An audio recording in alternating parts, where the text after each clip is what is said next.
it is a recreational drug, and there is the element of euphoria. And my position legally has always been, what's wrong with feeling better when you're sick? And what right does the government tell you to, avoid a mechanism that can make you feel better? When you're ill, you'll do whatever you need to do. And one of the reasons why these cases won in court is because judges are older people and they understand illness. It's the old dope peddler, spreading joy wherever he goes. It would cut the cost of official drug policy by 2/3, vastly increase the number of cures, redirect billions of dollars into respectable commerce, and financially slice the most dangerous criminal elements off at the ankles. From the Zoomerplex in historic Liberty Village, The Zoomer with Conrad Black and Denise Stoneman. Greetings, everyone. Welcome to The Zoomer. Today on the show, pot and medical marijuana. Now, 6 weeks ago, pot was legalized in Oregon and Washington. And in Canada, Liberal leader Justin Trudeau has admitted to not only smoking, but also inhaling the scandal it caused. Look at that. There's merchandise already out. See? I'll let you, but you can have those. Justin Trudeau says pot would be legalized if he forms the next government, which is somewhat contrary to the Conservative approach. Yes, well, Stephen Harper has been an asthma sufferer all his life, and that may accentuate his hostility to marijuana. I wouldn't know. We're all unlicensed psychiatrists, Doctor. The government has announced heavier sentencing, mandatory sentencing for unauthorized growers of more than 6 plants. But they are also changing the rules on use of medical marijuana. So there's no question that pot's reached new tipping points, really, from counterculture to mainstream to medicine. And we're going to unpack all of this for you. Let's roll up the topic. Pot, weed, ganja, the chronic, cannabis. Comes with a lot of names and even more opinions. The Supreme Court's ruling on medical marijuana is roll it out. With the right prescription, it's your constitutional right. But some doctors think that's not so right. And now we pause for a brief history of medical marijuana in Canada. It was introduced in 2001. By 2002, there were 477 authorized users. Last year, there were 37,000. By 2024, that number is projected to be 433,638. Exactly. Patients can grow their own, buy from small-scale grow-ops, or directly from Health Canada. That is, until April 1st. The feds have killed 2 birds and got stoned. Yeah. The Harper government says you can't grow at home, and we won't grow it for you. Medical marijuana production will now be weeded out to licensed commercial growers rushing to get a piece of what will become a multi-billion-dollar business. Big oil, big data, and now big reefer. We've gathered some leading thinkers on cannabis around the round table today, and we're going to explore legalization in a few minutes near the end of the show. But right now, let's dive into medical marijuana, which is said to help with arthritis and epileptic seizures, cancer, pain, attention deficit disorder, glaucoma, Parkinson's. Dr. Schechter, you were a skeptic, I understand, at the beginning. What happened to change your mind? I was a skeptic when I first started practicing medicine and when I was a student, and under the tutelage of some other physicians who were more familiar with cannabis, I understood that it had a therapeutic value, that we could use it as another tool in the physician's toolbox. And once I started practicing on my own, I had patients come up to me and tell me about their experience with marijuana and how it allowed them to ease their suffering with various ailments and also reduce the amount of narcotics that they're using. Well, you have a patient right beside you, perhaps not your patient, Tracy. Yes. You use medicinal marijuana. How does it work for you? Yeah, I've been a diabetic for 34 years. So I have painful cramping in my legs and in my feet. And I've tried a bunch of different therapies. I've been on a lot of pharmaceutical drugs in my time. At one point, I was on 13 pills a day and 5 injections. I'm now down to 3 pills a day. My 5 injections will never change. But I've added cannabis to that regimen, and my quality of life has completely changed. My quality of life in my 40s is double that of what it was in my 20s. Does marijuana alleviate leg cramps? Yeah. It doesn't alleviate them completely. I look at my pain on a scale, so if my pain is at At a 9, I can smoke a joint or a vaporize or eat a cookie, and usually bring that down to about a 2 or a 3, which is bearable. Has really strong anti-inflammatory properties, known that. And this is not a recent discovery, by the way. We're talking like we just discovered this, okay? Right. This is thousands of years of information that got repressed or suppressed by governments when they wanted to outlaw recreational use. In every patent medicine at the turn of the 19th, 20th century had cannabis in it. It was seen as a panacea. So we're just acquiring lost knowledge.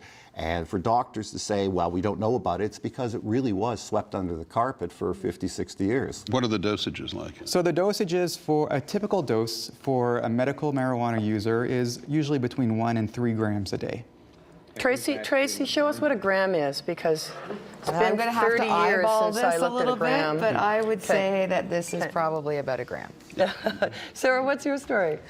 Chronic pain, cancer patient 25 years ago. I have a transplant pelvis, left side, so chronic pain for 25 years. I've walked with a cane, and my choice are hardcore pain meds, which are so destructive to everything else in the body, or a quality of life with cannabis.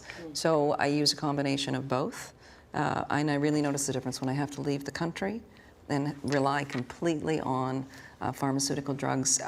All of me starts to shut down. How was it for you to change your mindset, right? Because there's always these associations that come with people who smoke weed, reefers, they're always on the couch. And I would think that it would be really hard for you to take that therapy on yourself because there's such bad PR. Yeah, there's a stigma There's a attached stigma to it. attached. I Yeah. taught school. I have 3 kids who are all professionals, post-grad degrees, and the stigma is, I don't look like what you would assume is someone lying on a couch smoking marijuana, and I've worked with raising large funds of sums of money, and it hasn't impacted on that.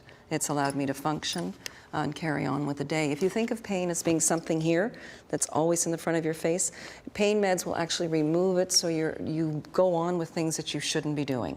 And the cannabis moves it just over here. Well, I came into marijuana differently. I had a prescription for Demerol when I was 17, and then it wasn't until my 20s that I started using medical marijuana. So I learned really quickly that it was it was way better. It was non-addictive. It made me feel better. And as you just said, like, it really lowers your pain, so you're functional. Mm-hmm. Narcotics make you unfunctioning. And with medical marijuana, I can become functioning. I can become able-bodied, I guess, where I feel disabled a lot. So marijuana takes that dis part and makes me abled. So I feel that that is a good...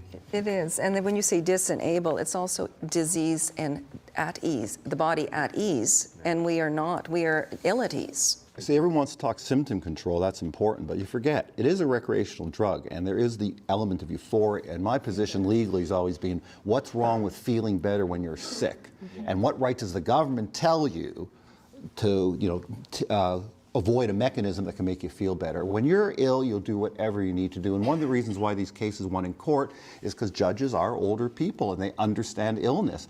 It's probably the only area of law I've been really successful in, because I'm actually making arguments to people who understand I want to make choices about my medical care, even if conventional society frowns upon it.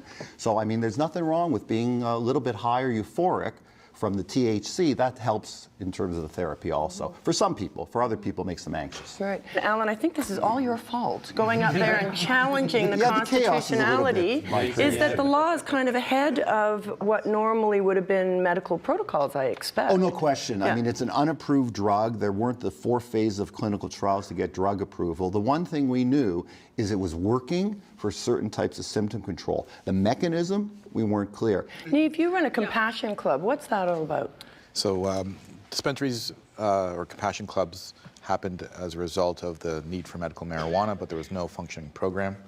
COM has been around since 1996, and the medical marijuana program has been around since 2001. So dispensaries offer a gap to the constitutional issues that arise.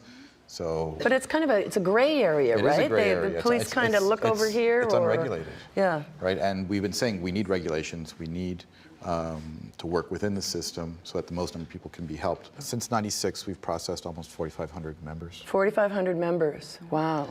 not thousands, but hundreds of studies have been developed over the last decade or two, Right, and yet- confirming the anecdotal evidence. So for doctors in the medical associations say, no, this is really smoke and mirrors, they're not looking very carefully. Well, we have a doctor, actually, and I'm just going to show you a piece of tape, because in April, of course, Canadian doctors will have the responsibility to prescribe medical marijuana, but there is, of course, some doubt among the doctors. So let's see what Dr. Zach has to say. What's your sense of how effective it is?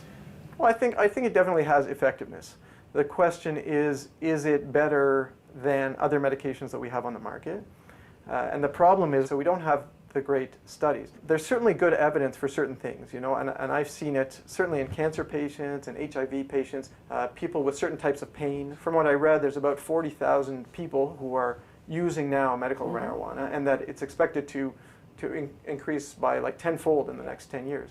And so hopefully along with that, in addition to just, you know, more experience, people having more experience with it and doctors having more experience prescribing it, hopefully we'll have more data as well to say, okay, it is really effective for these conditions, and it's less effective for these conditions, you know. The other thing that we don't know that well is the potential downside, you know, the side effects, because everyone talks about them.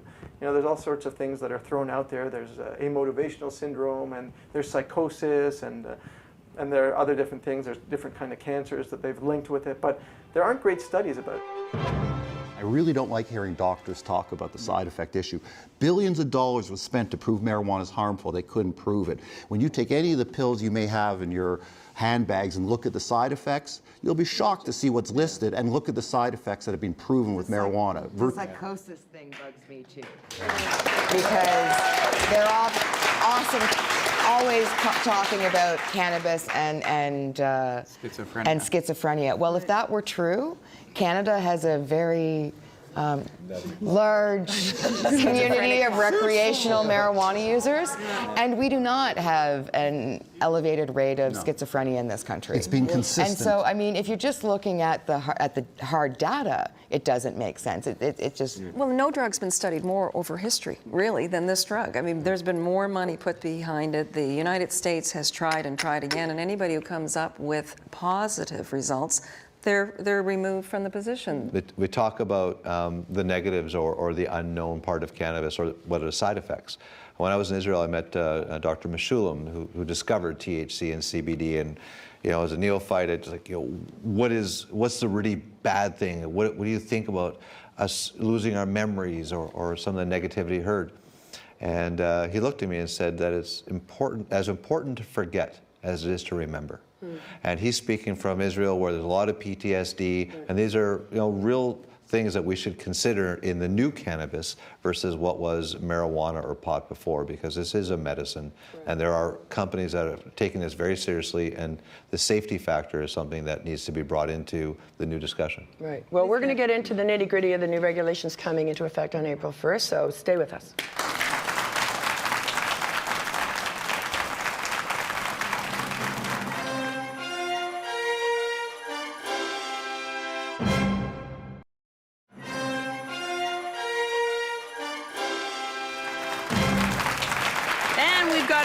Engaged audience today. I want to introduce you to Max. How you doing, Max? Fine, thank you. Good. And you use medicinal marijuana? Yes, I do. I have neurogenic pain. I'm a spinal cord injury, and what triggers my pain is pressure. Unfortunately, just sitting, lying. I've tried all sorts of anticonvulsants, antidepressants that work for neurogenic pain, and it helps me take just a little bit of an edge off. Now, I understand you live in a long-term care facility? Yes. Yeah. And do you smoke in the dining room? Health Canada sent with my license information stating I am not allowed to smoke it in a no smoking area or near the entrance of a main building, etc., and to use my judgment and not being foolishly obvious in parading it. Well, Max, good luck with managing your pain. Okay. Thank you very much. I appreciate being here. Who do we have here? I'm Naomi. Naomi, what would you like to share with us? I'm still working. I'm 66. I'm a registered nurse. and I'm looking after one client who is severely disabled, and the only reason I'm capable of doing this is because of cannabis. And this machine here is a vaporizer, which I was allowed to use in the hospital. I ended up as a patient, sorry. And this, they allowed me to use it. It was amazing, just amazing. And my social life, oh my God. I go to raves, people, and I dance, okay? Naomi is living the life. Okay. Okay. Paul, you are a marijuana user. What's your story? In 1997, I had spinal fusion done. They put 4 titanium screws in my spine.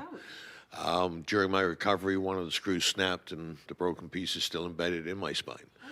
Over the years from 97 until 2001, when I had an additional surgery done, I was taking copious amounts of different narcotics, OxyContin, Demerol.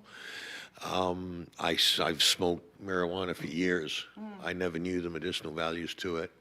I haven't taken a narcotic in over 11 years. I'm a husband, a father, a grandfather. I run a business, and I'm living proof it's not a gateway drug. I was taking OxyContin by the handful, and now I only use cannabis. Anybody that says that cannabis is a gateway drug does not know and has not done the research that needs to be done in order to be able to realize and find out this plant cures 100%. So we invited the Canadian Medical Association to join us at the round table, and they chose not to provide anyone. But this is what the CMA had to say in July of 2013. Asking physicians to prescribe drugs that have not been clinically tested runs contrary to their training and ethics. The use of medical marijuana has grown because there aren't better treatments for people battling chronic pain. The federal government will not help address this lack by abdicating its responsibility and to protect the health of Canadians. And we know that there was a recent Ipsos Reid poll conducted for the CMA earlier in 2013 that found that 85% of Canadians believe that medical marijuana should go through the same rigorous testing and approvals as other medicines. Alan, what's going on? Well, you know, marijuana will never go through the clinical trial testing because a plant has problems in terms of patents, and pharmaceutical companies live off patents. That's why it's not an approved substance. So what's happening is, because it's not an approved substance, Health Canada had a program that was dysfunctional, though it did allow people to grow for themselves, and that was good, but really it wasn't working, it wasn't good patient access, and there was a lot of diversion. So they've tried to make it as equivalent as they can to a regular drug. So now there are licensed producers who have quality assurance requirements and security requirements, and now can grow multiple strains and offer it, hopefully at a price that will be very receptive to patients. So it's moved close to a pharmaceutical model, except won't be sold through drugstores, it'll all be mail order. So it's a formalization of a program because the first program was a disaster for Health Canada. What will happen in the future, I don't know. There's a challenge to the new program to keep the old program, even though everyone complained about the old program, now we want to keep the old program. So the challenge would be by people who used to grow it themselves? Yes. Because they expect the price is going to go up. Is that the argument? They claim they can't. Yeah, if you're growing it yourself, it's remarkably cheap. It is cheap, but no one's really done the costing out to know exactly what it costs them. I hate to be such an ignoramus here, but is there a real difference, variance in quality of growing? I mean, obviously you're a quality. There's so many factors. You know, when we think about things like we're looking for mold, fungus, bacteria, E. coli, and these are things that quite honestly can be really detrimental to our health. I'm not aware that there's ever been a huge issue of people getting sick from smoking moldy marijuana. I'm not aware of it. However, quality control is But you important. don't want to be smoking mold. No. I don't think there's any debate about that. It was with a lot of people living with HIV/AIDS, with immune impairment. And I used to sit there like, is this a time bomb waiting to happen, that they're going to get some mold on pot and get sick? And it never happened. But I'm happy now that there are protections Well, somebody in place. in my position, if I smoked mold, it would be pretty detrimental to my actual career. Mm-hmm. So, I mean, I think that it'll be interesting to see where it goes in terms of what is a viable option for somebody who can't actually inhale, like, I'm not going to say toxic because everybody's going to jump on me about it being a plant, but it's smoke. As a physician, I feel more reassured about prescribing cannabis, about being able to present it as an alternative modality to my patients, knowing that it's grown in a safe environment, knowing that it is going to be tested for the amount of cannabinoids, meaning how much THC and how much CBD. So lower THC, higher CBD. So as a more physician, medicinal. For certain things. For certain variations. You can have a lot of variations, and people will discover the strain specificity of their use. And quality is very important, because when the government first contracted for a prairie plant system, now called Canamed, to grow marijuana, nobody liked it. And they could only take 15% of the market share of the people in the program. So, Mark, you're quality does producing the Rolls Royce of marijuana. and multiple models as well. If I may say, are other people at the table and in the audience familiar with the TV program Breaking Bad? No, never heard of it. Because, no, the reason I ask is that the last person you spoke with, the gentleman in the green shirt, looks a bit like Walter White, and I think you're saying you're the legally authorized Walter White.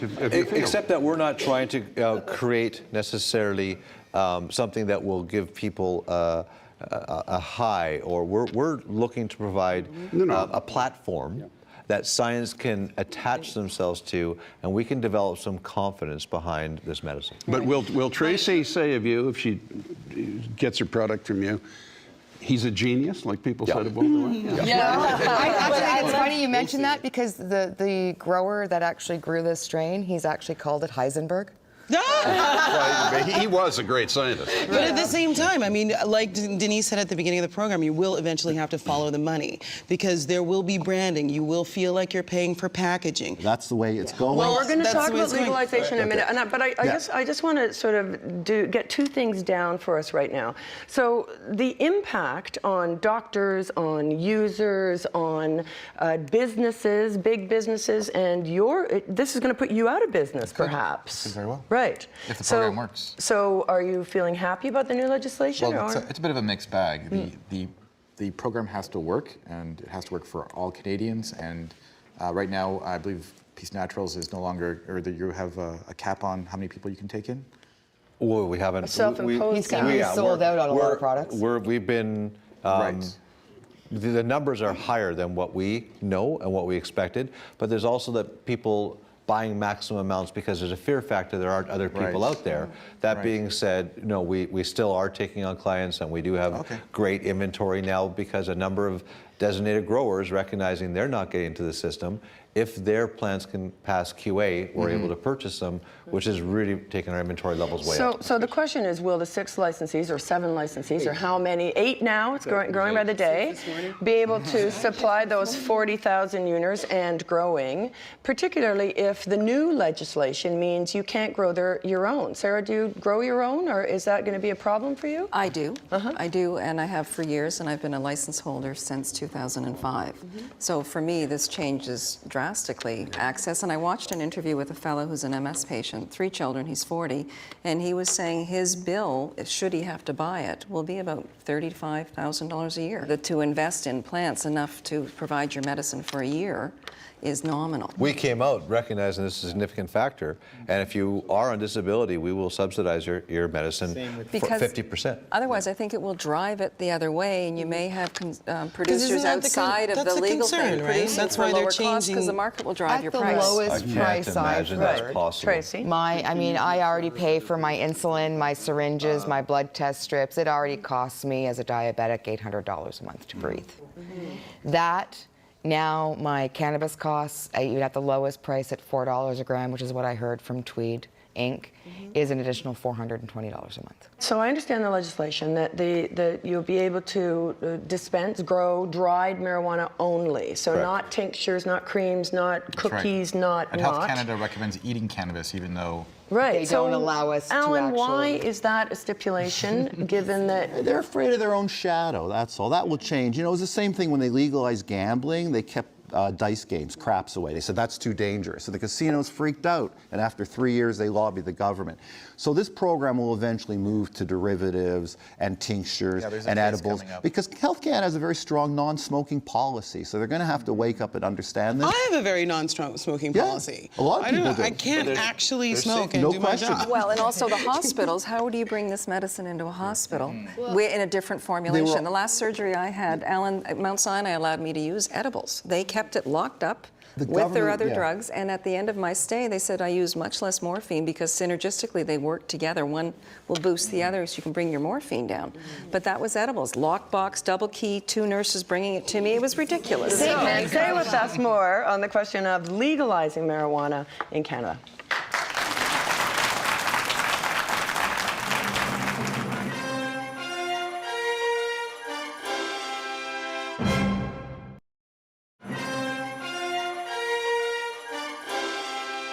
I'm actually not in favor of decriminalizing cannabis. I'm in favor of legalizing it, tax and regulate. It's one of the only ways to keep it out of the hands of our kids, because the current war on drugs, the current model is not working. We have to use evidence and science to make sure that we're moving forward on that.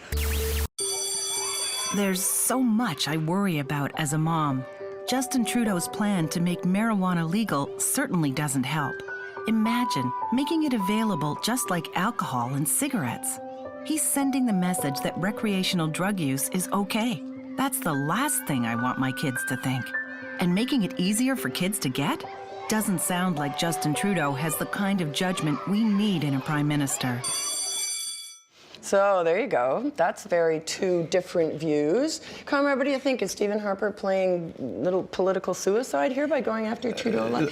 Public sentiment is in favor of decriminalization. I think what he's doing is insane. I've been a supporter of him and his government, but I think this is absolutely mad. But I thought that about, building prisons when we have a declining crime rate. I don't know what they think they're doing, pitching to a law and order.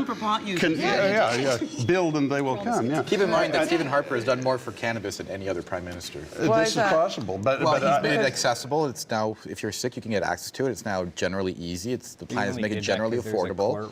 I think that was Alan's fault. No, I would disagree. Well, he's done more than Ganja. He's done more than Martin. Look, we tried to achieve legalization through the court process, because the political process is just dysfunctional.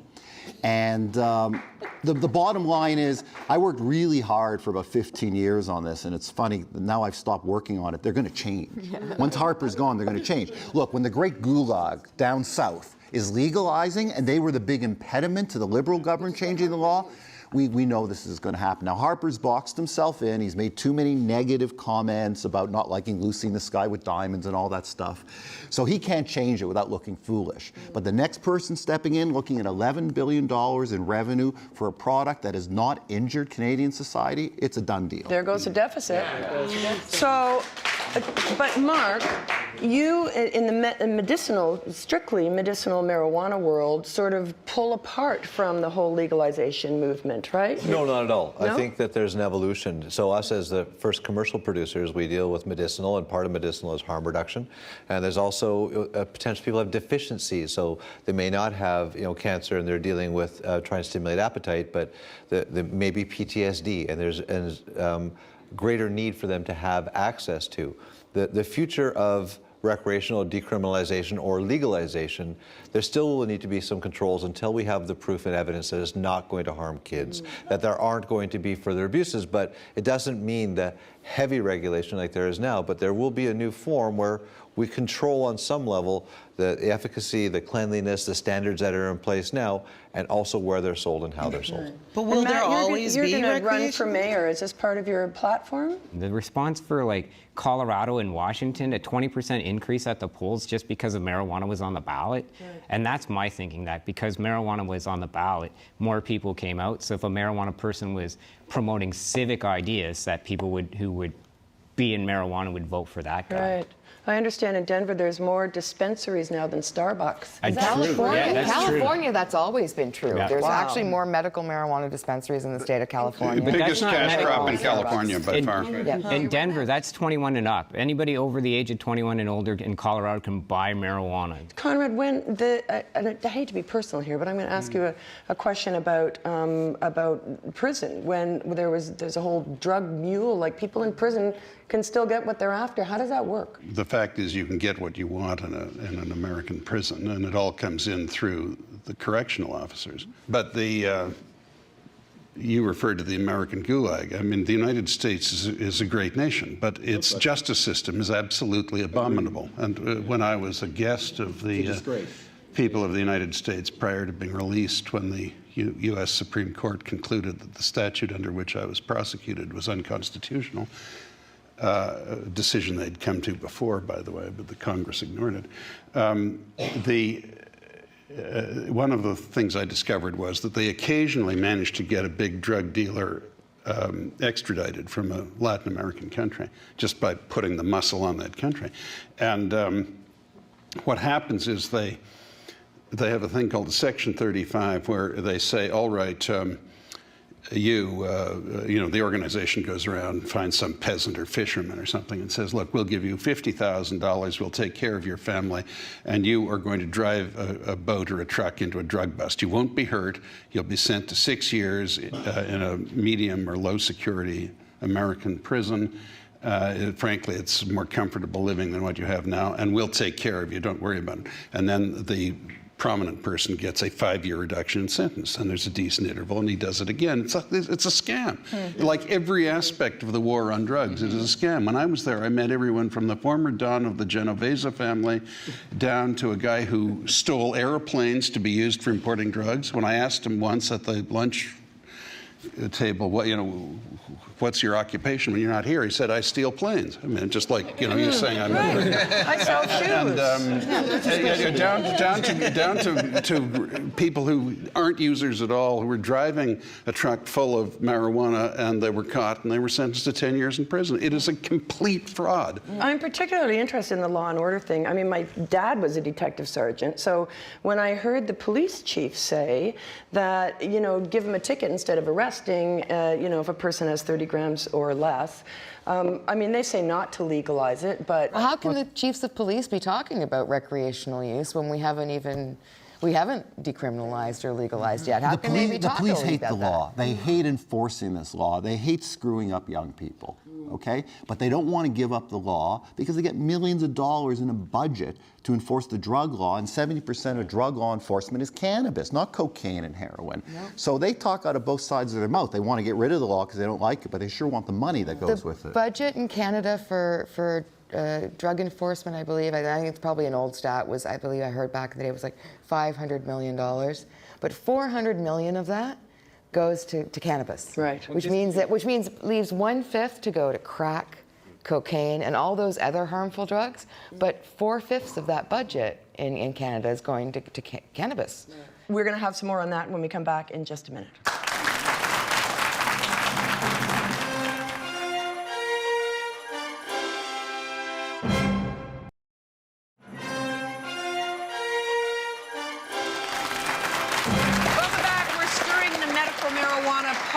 Today, and very quick, final words. What do you think the future will hold as a result of the legislation? Legalization in 10 years. Ultimately, Dr. Schechter?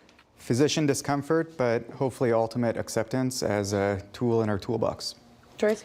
I think the patients are going to suffer throughout the first part of this process. I think that's the only people that are going to suffer from this. Businesses will make money. The government will make money. Patients will eventually be taken care of through legalization, I'm hoping, in less than 10 years. I never said it in my entire life, but I agree with the legalization in 10 years. And that will actually solve the medical issue, too, because if someone wants to medicate themselves by growing for themselves, they'll be able to do it under a legal regime. I'd say legalization within 2 years, and I hope if Matt is mayor. That's right. He's got an accelerated timetable here. but under the MMPR, I really want people to have better access to medical marijuana. I think we need people to have better access to medical marijuana. I see it, I'm with you. I see it very soon in the next 5 years, and I'd like to see different formulations come in that people can use in different situations, as we can't inhale everywhere. So there has to be something else that will have the same efficacy. Mark? We're going to have a new cannabis, a new industry, a new understanding of this and how it evolves, whether it be legalization or some controls. But we'll have an educated opinion collectively as a nation, as individuals, as physicians, and we'll have much better guidance as a result of this new legislation now. Yeah, I mean, further to what Mark said, I think it's just important to know as much as we possibly can and to put marijuana under the same stringent regulations that we do with all of our medications. The question Last is, word, sir. The question is the legalization of... Well, just what do you think is going to happen as a result of the... I was, but I got confused. I was listening ardently, but the answer kept changing around. But okay, I will put it in stages. Yes, of course, legalized medical marijuana and more, as particularly Tracy and Sarah have said, more accessible to people who need it. And then I agree with Alan and others that marijuana generally be legalized, but I will take it one step further. It won't be 10 years, it'll be longer than that. But eventually, all of it's going to be legalized with obligatory treatment for hard drug addicts, because the whole thing is nonsense. The entire program is a failure. And some of it is a good faith failure, and some of it is just rank hypocrisy and corruption. But it's a failure, and it'll fall, like all failures do eventually, and be replaced with another initiative. But as it is now, our drug laws, especially in the U.S., but here as well, make prohibition, which we never entirely had in Canada because Quebec wouldn't stand for it, but that they had in the United States, will make it look like inspired public policy. Well, and you have a talk block coming up on that very shortly, which we will hear. I want to thank everybody. That was a fantastic discussion, and we look forward to the legislation coming in. Well done, Alan, for moving that along. On April 1st, I don't know why it's April Fool's Day, but there you have it. We're going to be back with more on the Zoomer.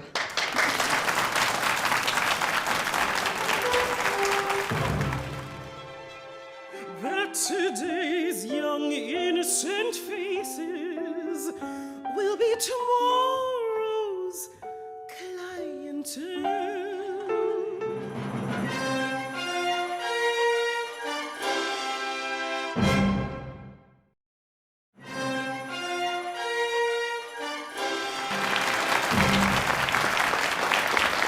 Welcome back. I have the honor and privilege of standing right next door to Measha Brueggergosman, who is one of Canada's most celebrated sopranos. You're on tour, Porgy and Bess, you're putting records out, you were just in Europe, you had a baby, you had some open heart surgery, and then you made a bucket list. That was just last week. Well, yeah. And now I live, deep in the country in Nova Scotia. You can't find me. You can try, but I will see you coming from like 2 kilometers away.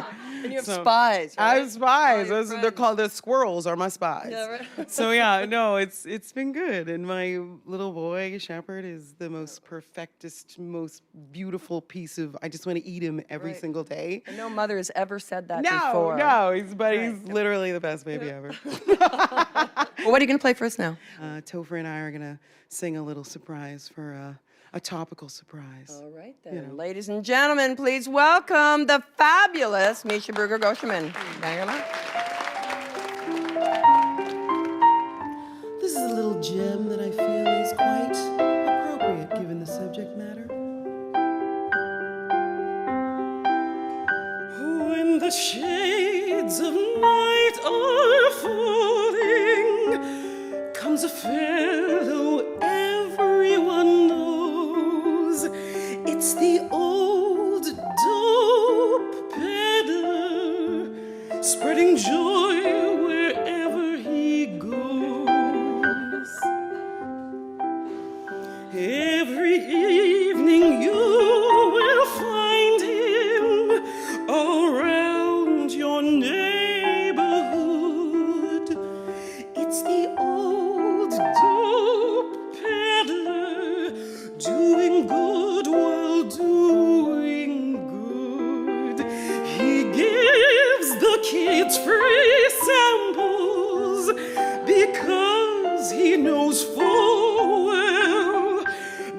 Today's young innocent faces will be tomorrow's clientele.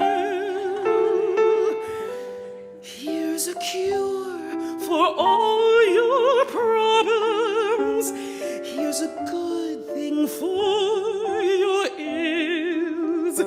It's the old gold peddler and his homegrown happiness. You're welcome. You're welcome.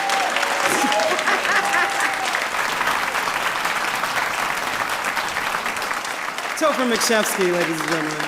Thank you so much. The best solution to the drug problem would be to legalize all of it, but require hard drug users to register and submit to treatment.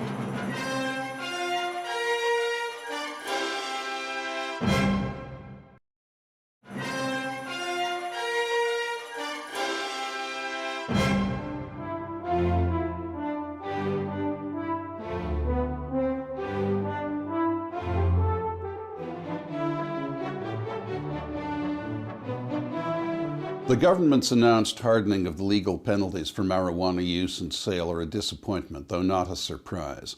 This government has a distinguished, or at least a workmanlike record in most areas, but in categories that could be broadly described as law and order, it has been primitive. The American war on drugs has been a disaster in which $1 trillion have been wasted, 1 million people imprisoned and over-sentenced, and the illegal drug industry has grown stronger and more dangerous. Canada has not emulated the tawdry political farce of the United States, but has continued to pander to reactionary sentiment. This was evident in the nonsensical commitment to build unneeded prisons as our crime rate declines and the stupidity of incarcerating nonviolent people becomes more obvious to everyone except a few knuckle-draggers. The best solution to the drug problem would be to legalize all of it, but require hard drug users to register and submit to treatment.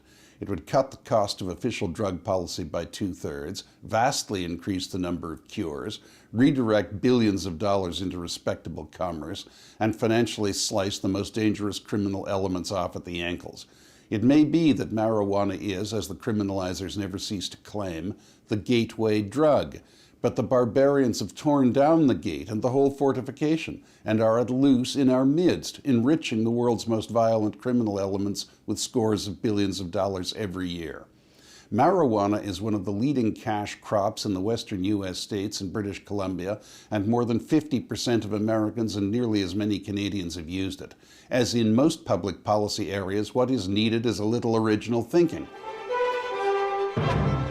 Well, after that intoxicating discussion, we've got some exciting news. The Zoomer is going to continue the marijuana debate tomorrow, Tuesday, February the 25th, with a live chat at 1 p.m. Eastern Standard Time. We're going to look at the implications and challenges of legalization, and we want you to participate. That's right, Denise. I must say that I'm intrigued to see how it will go. You can send your questions ahead of time via email, Facebook, or Twitter. Twitter. Right, Twitter. That's what all the young people are using. That's right. And hop online at 1 p.m. tomorrow at thezoomertv.com for a chance to be part of the conversation. I will not ask what a Twitter is. Well, I'll tell you later anyway. Let's zoom out, everybody.